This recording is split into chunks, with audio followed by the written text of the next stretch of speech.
Morning MLA గారు. Morning news లో నాతో పాటు లైవ్ లో ఉన్నారు. మీరు కోర్టుకు ఎప్పుడు పోతురు? ఇప్పుడు కాదు, ఫోన్ ట్యాపింగ్ వ్యవహారం వల్లనే అక్రమంగా గెలిచింది అనేది ఒక చర్చ ఆంధ్రజ్యోతిలో కథనం. ఇప్పుడు సిరిసిల్లలో కూడా ఒక సర్వర్ రూమ్ పెట్టిరనే ఆరోపణలు వచ్చినాయి. ఫోన్ ట్యాపింగ్ లో దాదాపుగా అందరూ ఇరికినట్టే కనిపిస్తా ఉంది. కానీ మరి ఒకవేళ ఇందిరాగాంధీకి అలహాబాద్ కోర్టు ఇచ్చిన తీర్పు ఆధారంగా మీరు కోర్టుకు పోతే కేటీ రామారావు సభ్యత్వం రద్దయ్యే అవకాశం ఉందని చెప్పి ఆంధ్రజ్యోతి కథనాన్ని బట్టి నాకు అర్థమవుతా ఉంది.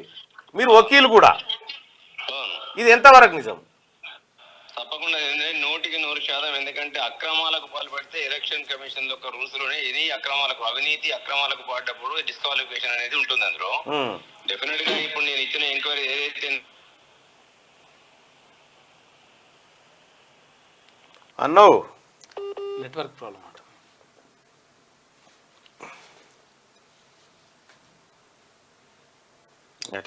కాబట్టి పాత్రధారి సూత్రధారి అనేట అక్కడ ఉన్నట్టు సిరిసిల్ల గడ్డ మీద వారం మోపించినట్టే అతనికి రాజకీయ ప్రత్యర్థి నేనే. మీరు కూడా అనేక సార్లు పేపర్లలో కానీ చూసినారు, ఆయన ఆడియో రిలీజ్ కూడా చూసిన మీరు. నేను ఓడిపోతున్నా అనకూడదు అని చెప్పిన ఆడియో రిలీజ్ కూడా మీరు చూసినారు. మీరే వేసిండు దాన్ని. వేసిన తర్వాత ఏ విధంగా సిచ్యువేషన్ మలుచుకోవడం అనేది మనకు అందరు కూడా అర్థమైపోయింది. టౌన్ లో కానీ అంతటి కానీ తనకున్న మంది మార్బలాన్ని, తనకున్న అంగబలాన్ని, అర్ధబలాన్ని, అదే మాదిరిగా అధికార బలాన్ని అన్నిటి కూడా ఉపయోగించుకొని ఈ విధంగా బయటపడ్డారు అనేది మా దగ్గర వినబడుతున్న కథనం. టౌన్ లో జనం కూడా అనుకుంటారు. ఇప్పుడు అది మీకు లీగల్ నోటీస్ పంపిస్తాడగానే పంపించే ఉంది. చట్టంలోనే ఉండే పని తీసుకుపోతూ చట్టానికి ఏమైనా ఉంటే ఇప్పుడు ఎంక్వైరీ కూడా చేయకూడదనే అహంకారాన్ని ఇంకా వాళ్ళు మర్చిపోకుంటే ఇప్పుడు అధికారంలో ఉన్నప్పుడు 9.5 సంవత్సరాల వల్ల ఇష్టారాజ్యంగా రచుకున్నారు. ఇలా నేను ఇవాళ స్వేచ్ఛాయుత వాతావరణంలో ఎంక్వైరీ చేయండి, నాకు అనుమానాలు ఉన్నాయని చెప్పాను నేను. ఎందుకంటే దానికి ఉన్న సర్కమాన్సెసెస్, చుట్టూ కూడా ఉన్న సర్కమాన్సెసెస్ దానికి బలపరుస్తున్నాయి దీన్ని. నాతోని అనేక మంది మాట్లాడినప్పుడు కూడా అనేక మంది భయపడ్డారు. ఇవాళ మాట్లాడిన వాళ్ళు రేపు పొద్దున మాట్లాడడానికి ఇబ్బంది పడ్డారు. అన్న మీతో మాట్లాడిన ప్రతి మాట తెలిసినట్టుంది. మా కేటీఆర్ గారు పిలిపించి మాట్లాడుకున్నారు, దాని దగ్గర ఉన్న వేరే స్థానిక నాయకులు పిలిచి మమ్మల్ని మాట్లాడి బెదిరించారు. కాబట్టి మేము ఫోన్ లో మాట్లాడడానికి ఇబ్బంది పడుతున్నాం అని చెప్పి అనేక సందర్భాల్లో చెప్పిన వాళ్ళ సొంత పార్టీ వాళ్ళు కూడా చెప్పారు నాతోని. ఎందుకంటే కొందరికి 9 సంవత్సరాలతో ఏగిన తర్వాత వాళ్ళకి జరిగిన అన్యాయం గురించి కానీ వారికి జరిగిన అనుభవంతో వాళ్ళు దూరం ఉండాలని ప్రయత్నం చేస్తారు కదా. చేస్తున్న సందర్భంలో నాతో మాట్లాడిన సందర్భాలు ఉన్నాయి. ఆ సందర్భాల్లో వాళ్ళు మళ్ళీ నా దగ్గరికి రాకుండా భయపెట్టించి భయప్రాంతాలకు గురి చేసి మమ్మల్ని ఫోన్లు ట్యాప్ చేస్తుంటే ఏమైనా అనుమానం నాకుందని వాళ్ళే చెప్పినారు. కాబట్టి ఈ పరిస్థితులలో తప్పకుండా నా ఫోన్ ట్యాపింగ్ అయితే అనేది నాకు ఒక బలమైన నమ్మకం ఉంది. ఆ నమ్మకాన్ని మీరు ఎంక్వైరీ చేయాలని చెప్పి నేను ఇన్వెస్టిగేట్ చేయాలని చెప్పి అప్లికేషన్ ఇస్తే అప్పుడే గుమ్మడికాయ దొంగ అంటే భుజాలు కొనుక్కున్నట్టు ఇలా ఇన్వెస్టిగేషనే కాలేదు. పిల్ల పుట్టక ముందే పిల్ల పుట్టిన అంటే నిజంగా కూడా భయపడతాడు. నిజంగానే చేసిండు కాబట్టి భయపడుతున్నట్టున్నాడు. ఎందుకంటే ఆయన స్వయంగా ఒప్పుకున్నాడు, మేము 3-4 చేసి ఉంటామని చెప్పి. ఆ 3-4 నేను ఉండొచ్చు కదా.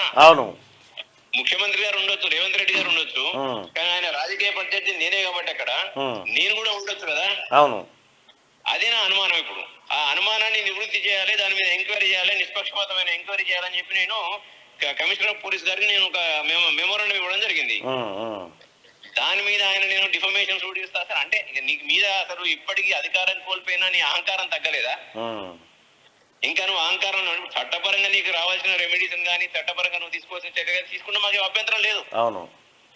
చట్టంలో ప్రజాస్వామిక హక్కులను కాపాడుకోవాల్సిన బాధ్యత నీకుంటది, చట్టపరంగా వచ్చే నీ హక్కులను కాపాడుకునే బాధ్యత నీకుంటది. దాన్ని ఎవరు కూడా అడ్డు పెట్టాలని దాన్ని తప్పే అవుతుంది. నువ్వు వాడుకోవచ్చు, కానీ నేను కేవలం ఒక నోటీస్ ఇచ్చాను, నేను ఒక ఎంక్వైరీ చేయాలని ఇచ్చినందుకే ఇంత ఉలికి పడేందుకు? నిజంగానే రేపు పొద్దుగాల ఎంక్వైరీలో తీరలేదు అనుకోండి, ఇన్ఫర్మేషన్ సూట్ వేసుకోవచ్చు, నా పైన ఇంకేమన్నా వేసుకోవచ్చు. అంటే ఇప్పుడు నువ్వు ఎంక్వైరీ కూడా చేయకుండా నన్ను భయపెట్టే ప్రయత్నం అది. అదే అట్లే కనిపిస్తుంది. ఇంకెన్నడు విముక్తి చేస్తామన్నా ఈ సిరిసిల్లను? ప్రజలు మీలాంటి మేధావులు ప్రజలు అందరు కలిస్తే విముక్తి జరుగుతుంది. ఇప్పుడు ఆల్రెడీ రాష్ట్రంలో జరిగింది. సిరిసిల్లలో కూడా మీలాంటి తల చేస్తే జరిగిపోతుంది. ఏముందన్నా పెద్ద ఇష్యూ కాదు అది. ప్రతిసారి వేస్తూనే ఉన్నాము. ఇక మొన్నటికి తగ్గింది కానీ మొన్న బాబు అంతా బల్బ్ అనుకున్నాం, బాబును బల్బ్ అనుకున్నాడు మొన్నటిదాకా. అవునవును. అప్పుడు 80,000 మెజారిటీ, ఇప్పుడు 80,000 ఓట్లకు వచ్చింది కదా. అవును. అంటే తగ్గిపోతున్నది. ఇవాళ ఖాళీ అయిపోయింది, బేస్ అంతా ఖాళీ అయిపోయింది. అధికారం ఉన్న భయం కొద్దిగా ఇప్పుడు ఇంతమంది చెప్పారు. కొద్దిగా లీగల్ గా ఏమేమి యాక్షన్స్ ఉంటాయో అంటే అక్రమంగా గెలిచినటువంటి వ్యవహారంలో దయచేసి మీరు ప్రొసీడ్ కాండి అన్న. తప్పకుండా ఆల్రెడీ ఎలక్షన్ పిటిషన్ వేశాను.